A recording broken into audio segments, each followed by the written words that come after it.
Sir, Jammu में एक बड़ा आतंकी हमला हुआ, यूपी के भी कई लोग मारे गए और घायल हुए।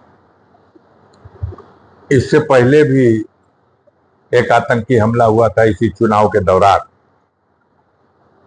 जिस दिन वो हमला हुआ उस दिन भी जम्मू और कश्मीर के उपराज्यपाल महोदय गाजीपुर में चुनाव लड़ा रहे थे। अब आज भी पता करिए, कहीं मंत्रिमंडल के विस्तार के अवसर पर दिल्ली में न रहे। सर, देश की सुरक्षा को लेकर और जम्मू कश्मीर धारा 370 को लेकर बीजेपी ने लगातार चुनावी मुद्दा बनाया, तो उसके बीच ये आतंकी हमला आपके देश को।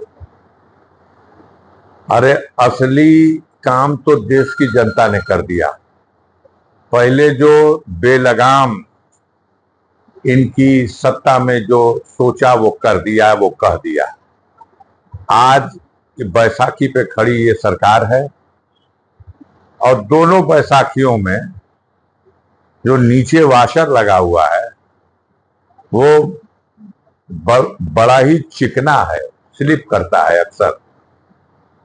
तो देखना पड़ेगा, बड़ा संभल के कदम बढ़ाना पड़ेगा। दोनों के एजेंडे को देख लीजिए और दोनों का जो विचारधारा है देख लीजिए। सरकार तो बन गई जोड़ तोड़ करके, चलेगी कैसे? देश की जनता के सामने जो समस्या है, बेरोजगारी की सबसे बड़ी समस्या, उसका समाधान क्या करेगी सरकार? जो बढ़ी हुई महंगाई है, इस महंगाई पर कैसे नियंत्रण पाएगी सरकार? जो गिरती हुई कानून व्यवस्था की स्थिति है, उसके संबंध में क्या दृष्टिकोण अपनाएगी सरकार? और सबसे बड़ी चीज जो इस बुनियाद में इनके थी, जब ये 14 में आए थे अन्ना हजारे के पीछे छुप करके, तो उस वक्त था लोकपाल की नियुक्ति हो और देश में भ्रष्टाचार का ये जो बोलबाला है ये सर्वदा के लिए समाप्त कर दिया जाए। लेकिन मैं नहीं समझता कि इतना बड़ा भ्रष्टाचार, इतना सीना जोड़ी के साथ भ्रष्टाचार और कोई कार्रवाई नहीं। विजय माल्या हो, मेहुल चौकसी हो, नीरव मोदी हो, ललित मोदी हो, सैकड़ों ऐसे नाम हैं जो उन्होंने देश के खजाने को लूटा है। कार्रवाई के नाम पे कुछ भी नहीं। सरकार ने तो हद कर दिया। अरबपतियों का 16 लाख करोड़ रुपया माफ किया और गरीबों पर अगर 6 महीने के बिजली का बकाया है तो वहां कनेक्शन काटने के लिए अमीन खड़ा हो गया। यह जो दोहरी नीति है जिसकी वजह से आज गरीब और मध्यम वर्ग का आदमी अपने बच्चों को पढ़ा नहीं सकता। अब कोई सपने में भी नहीं सोच सकता कि हम अपने बच्चों को मेडिकल की शिक्षा दिला लेंगे। 1 करोड़ से भी ज्यादा अगर उसके मन में सपना आ जाए कि हम अपने बेटे को MBBS बना दें, तो 1 करोड़ से ज्यादा का तो फीस लग जाएगी। कोई गरीब आदमी अपने आप को, अपनी हैसियत को बेच भी देगा तो संभव नहीं है। सर, मोदी की गवर्नमेंट ने, कल मोदी जी ने मंत्रिमंडल के साथ शपथ ली है, तमाम ऐसे चेहरे भी शामिल हैं मंत्री पद के रूप में जिन्होंने चुनाव ही नहीं लड़ा। हाँ, तमाम ऐसे चेहरे शामिल हैं जिन्होंने चुनाव नहीं लड़ा और तमाम ऐसे चेहरों को दरकिनार कर दिया गया है जो चुनाव बड़ी बड़ी हस्तियों के खिलाफ लड़े और पार्टी की सेवा भी बहुत दिलो जान से किए, और आज उनका वक्त खराब हो गया। स्मृति ईरानी बेचारी 2014 में हारी थी तो कैबिनेट मंत्री बना दी गई थी, मानव संसाधन मंत्रालय जिसको दिया गया।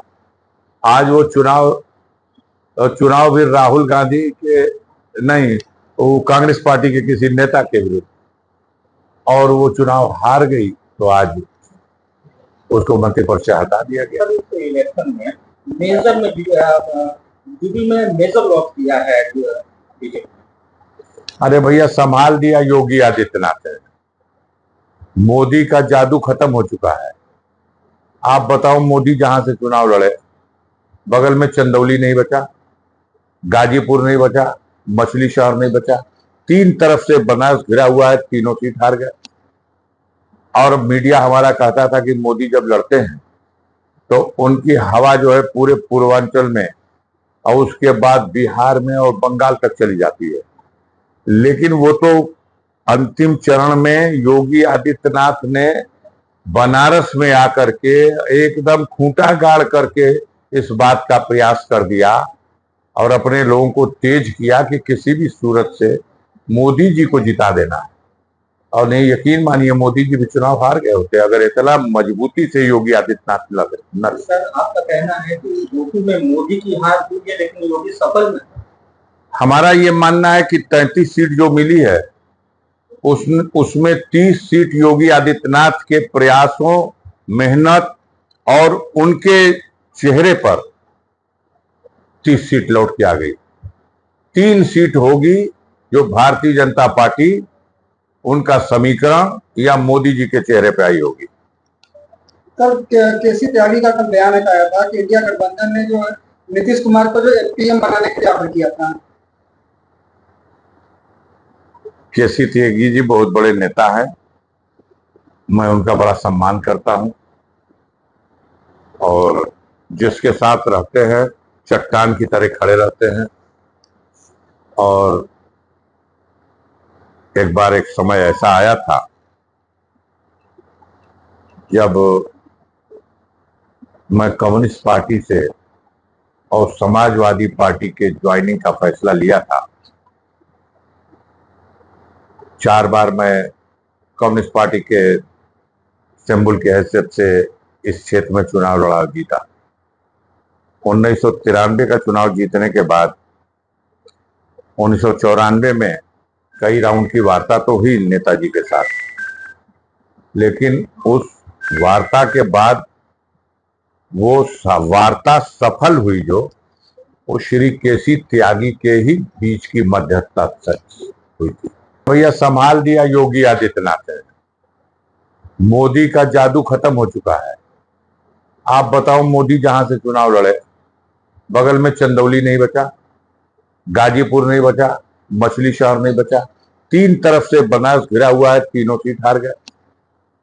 और मीडिया हमारा कहता था कि मोदी जब लड़ते हैं तो उनकी हवा जो है पूरे पूर्वांचल में और उसके बाद बिहार में और बंगाल तक चली जाती है।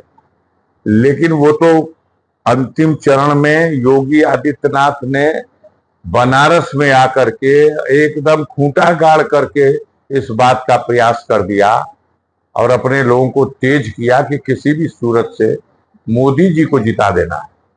और नहीं, यकीन मानिए, मोदी जी भी चुनाव हार गए होते अगर इतना मजबूती से योगी आदित्यनाथ लड़। सर, आपका कहना है कि यूपी में मोदी की हार हुई है लेकिन योगी सफल नहीं। हमारा ये मानना है कि 33 सीट जो मिली है उसमें 30 सीट योगी आदित्यनाथ के प्रयासों, मेहनत और उनके चेहरे पर 30 सीट लौट के आ गई। 3 सीट होगी जो भारतीय जनता पार्टी, उनका समीकरण या मोदी जी के चेहरे पे आई होगी। अगर आप ये वीडियो YouTube पर देख रहे हैं तो हमारे चैनल को सब्सक्राइब करें और बेल आइकन को दबाना ना भूलें। अगर आप Facebook पर ये वीडियो देख रहे हैं तो हमारे पेज को लाइक करें।